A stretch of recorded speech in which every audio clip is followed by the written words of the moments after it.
Good afternoon, my name is Jasha. Today I'm going to show you my project on TinkerCAD. As you can see here, we use many different types of 3D shape, like a cube, cuboid and a heart. As you can see here, after combining all of it, it results in this. We use these type like length, height, edge and edge steps.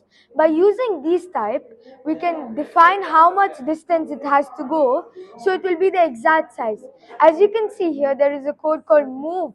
It moves at an x angle of 55 degrees, y of 15 and z of 0. As we can see, we have group selection, so we can select any color we want. And here's another code. It's called rotate around axis Z by 90 degrees. So what this code does is make the object rotate by 90 degrees. As you can see, really important. And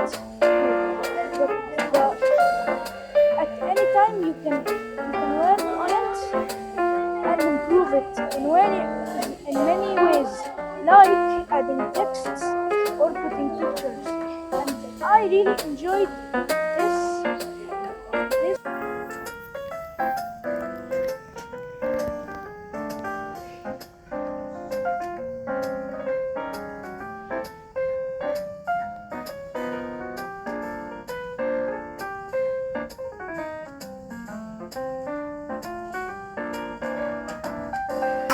My first question is, how do we know the film is?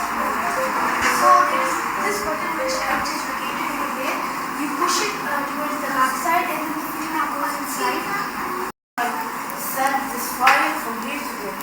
So first, using that one you print it over here. Then you choose any color you want, but for fast and quick printing, it's better you choose one color. Then you slice the plate. After slicing the plate, you print it.